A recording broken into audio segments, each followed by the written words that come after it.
पहिला गुरु आई बोलायला शिकवते, दुसरा गुरु बाप तो आपल्याला व्यवहार करायला व वाईट लोकांचा संपर्क कसा टाळावा हे शिकवतो. तिसरा गुरु मित्र जो आपल्याला सुखदुःखात कसे निभावून जावे व जगणे यात सहकार्य करणे शिकवतो. चौथा गुरु शाळेतील शिक्षक जो यादी वाढतच चालली. थोडक्यात आपले हित चिंतणारे सर्वच गुरुच आहेत. आध्यात्मिक गुरु हे महत्त्वाचे आहेत, पण त्यासाठी आपली आध्यात्मिक पात्रता उच्च कोटीची हवी. मग गुरु आपल्याला शोधत येतात. त्यासाठी नामस्मरण करा. रामरंगी रंगले मन, आत्मरंगी रंगले ही अवस्था झाली पाहिजे. जेवणसुद्धा सुचले नाही पाहिजे. व्यवहार फायदा तोटा याच्या पलीकडे जाण्याचा प्रामाणिकपणे प्रयत्न केला पाहिजे. इतके झाले की काम झाले. कुठल्याही रूपात गुरुला भगवंत आपल्याकडे पाठवेल याची खात्री आपण ठेवलीच पाहिजे. अवधूत चिंतन श्री गुरुदेव दत्त श्री स्वामी समर्थ महाराज की जय. नेहमीप्रमाणे तुमचं आपल्या या विश्वास आणि अध्यात्म या चॅनलवरती अगदी मनापासून स्वामीमयाचं स्वागत आहे. स्वामी भक्त होत आहे दादांनो, ज्याच्या या व्हिडिओतून आपण गुरूंचे महत्त्व, आध्यात्मिक गुरु आपण का करावा हे सर्व जाणून घेणार आहोत. त्यामुळे व्हिडिओ हा शेवटपर्यंत नक्की ऐका. आणि हो, व्हिडिओ आवडल्यास व्हिडिओला लाईक करा, शेअर करा आणि चॅनलला सबस्क्राईब देखील करा. व्हिडिओला सुरुवात करण्या अगोदर मी स्वामी महाराजांना त्रिवार वंदन करते. गुरु आदरणीय प्रदीप दादांना कोटी कोटी प्रणाम करते आणि तुम्हा सर्वांना श्री स्वामी समर्थ असं म्हणते. सगळ्यात अगोदर आपण कोणत्या गुरुबद्दल बोलणार आहोत किंवा गुरुबद्दलची माहिती जाणून घेऊया.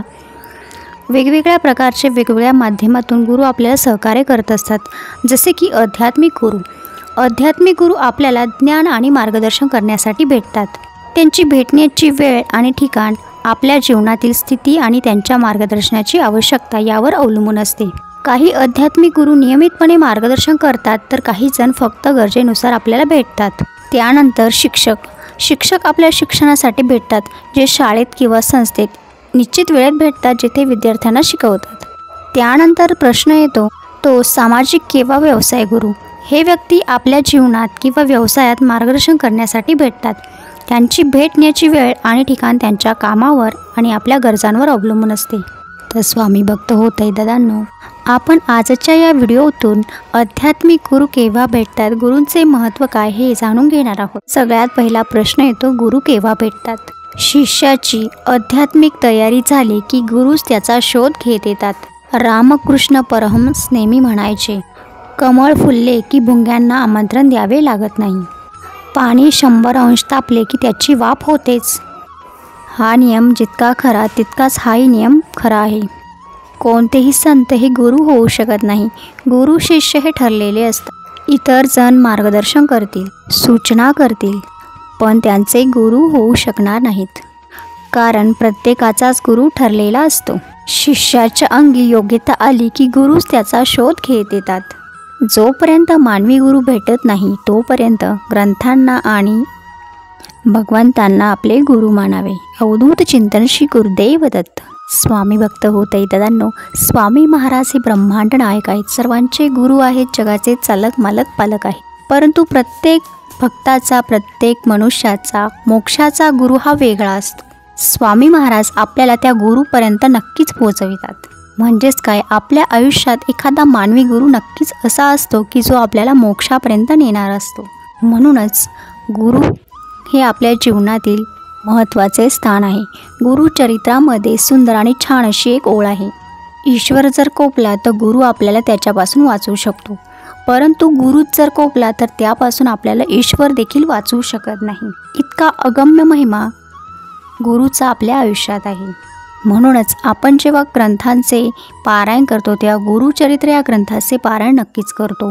गुरुचरित्रामध्ये गुरूंचा महिमा वर्णन केलेला आहे. आपली ही गुरु परंपरा, दत्त महाराजांपासूनची गुरु परंपरा आणि गुरूंबद्दलचे महत्त्व हे सर्व काही गुरुचरित्र ग्रंथामध्ये आपल्याला बघायला मिळते. आणि सुंदर असा श्लोक जो की आपण नेहमीच म्हणतो, गुरुर ब्रह्मा गुरुर्विष्णू गुरुर्देवो महेश्वरा गुरु साक्षात परब्रह्म तस्मै श्री गुरुवे नमः तस्मै श्री गुरुवे नमः. गुरु साक्षात परब्रह्म आहेत. त्यानंतर पुढचा प्रश्न असा येतो की गुरु कसा असावा. याबद्दल अनेक व्याख्याने आहेत, पण सामान्यतः गुरु हा ज्ञानवान, निष्ठावान, नम्र, तो भक्तांना मार्गदर्शन करणारा असावा. तो ज्ञानवान, निष्ठावान, नम्र, मार्गदर्शक, दयाळू, उदासीन अपेक्षा न ठेवणारा, सत्य आणि साधना अशा गोष्टींवर चालणारा आणि भगवंतावर प्रचंड प्रेम असणारा असावा. तसं तर गुरु आपल्याला शोधावे लागत नाही. योग्य वेळ आली की ते आपल्या आयुष्यात बरोबर येतात. तेच आपला शोध घेत येतात. यासाठी आपली आध्यात्मिक प्रगती तेवढी झाली पाहिजे. गुरु कोणाला म्हणावे? संत तुकाराम म्हणतात, आपल्यासारखे करीतो तात्काळ, नाही काळ वेळ मग त्यासी. जो शिष्याला आपल्यासारखे करतो तो गुरु. शिष्य म्हणजे अपूर्णत्वाचे लक्षण असते. नवखेपण म्हणजे शिष्यत्व. उलट गुरु म्हणजे पूर्णत्व, अनुभव संपन्नत्व. ज्याला विश्वाचे सत्य गवसले तो गुरु. त्याला भारतीय आध्यात्मिक परंपरेत सद्गुरू असे म्हटले जाते. गुरुशिवाय विद्या नाही. जिज्ञासा हा माणसाचा उपजत गुणधर्म आहे. त्यामुळेच ज्ञानासाठी सर्वांची धडपड चालू असते. ज्ञान देतो तो गुरु, जिज्ञासा हे शिष्यत्व. तर ज्ञान म्हणजे गुरुत्व होय. ईश्वर आहे काय? हा प्रश्न घेऊन युवक नरेंद्र अनेकांकडे गेला. पण स्वामी रामकृष्णांनीच हो आहे आणि तुझ्यापेक्षा अधिक स्पष्टपणे मी त्याला पाहत असतो असे उत्तर दिले आणि त्याचे समाधान केले. याला म्हणतात गुरु. अपवादात्मक स्थितीत एखादाच एकलव्य गुरुशिवाय घडतो, पण त्यानेही द्रोणाचार्यावर श्रद्धा ठेवूनच धनुर्विद्या अवगत केली होती. म्हणजेच काय? आपल्याला जो शिकवतो त्याला आपण गुरु म्हणतो.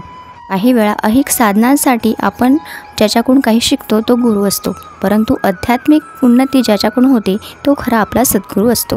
म्हणूनच ज्ञानेश्वरांच्या दृष्टीने गुरूंचा महिमा मोठा आहे. ते म्हणतात, गुरु हा संत कुळीचा राजा, गुरु हा प्राण विसावा माझा, गुरुविना देव तुझा नाही नाही त्रिलोकी. गुरुला ज्यांनी देवच म्हटले आहे. संत कबीर एका साखीत म्हणतात, गुरु गोविंद दोहू खडे काके लागू पाय, बलिहारी गुरु आपकी गोविंद दियो बताय. गुरु आणि ईश्वर हे दोन्ही एकदम पुढे आल्यास प्रथम गुरुला वंदन करेल, कारण त्यांनी ईश्वर दाखविला असतो. अशा प्रकारे गुरूंचा महिमा संतांनी देखील वर्णन केलेला आहे. साठी आपल्या आयुष्यात एखादा मानवी गुरु नक्कीच हवा, आपल्याला मार्गदर्शन करेल. स्वामी महाराज आपले ब्रह्मांड नायक आहेत. जगाचे चालक मालक पालक आहेत. सर्वांचे ते गुरु आहे, परमपिता आहेत. परंतु त्यांची प्रत्येक गोष्ट आणि प्रत्येक संकेत आपल्याला समजेलच असे नाही. हे समजण्यासाठी आपल्याला एखादा आध्यात्मिक गुरु किंवा मानवी गुरु हवा असतो, जो आपल्याला त्यांच्याकडून मिळणारे संकेत हे आपल्याला समजून सांगेल, आपल्याला योग्य मार्गदर्शन करेल आणि त्याच मार्गदर्शनात खाली आपण आपल्या जीवनामध्ये उन्नती करू आणि आपल्या जीवनाचे सार्थक करू. म्हणूनच आपल्याला गुरूंचा महिमा प्रत्येक गोष्टीमध्ये सांगितला जातो.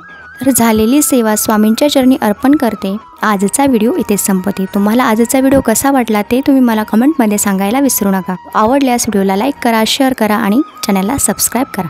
भेटूया पुढील व्हिडिओमध्ये अशाच काही नवीन स्वामी अनुभवांसोबत, स्वामी माहितीसोबत किंवा छान एखाद्या स्वामी संदेशासोबत. तोपर्यंत सर्वांनी काळजी घ्या, आनंदात राहा. सर्वांना आता मी श्री स्वामी समर्थ म्हणते आणि आजचा व्हिडिओ इथे संपवते. श्री स्वामी समर्थ, श्री स्वामी समर्थ, श्री स्वामी समर्थ.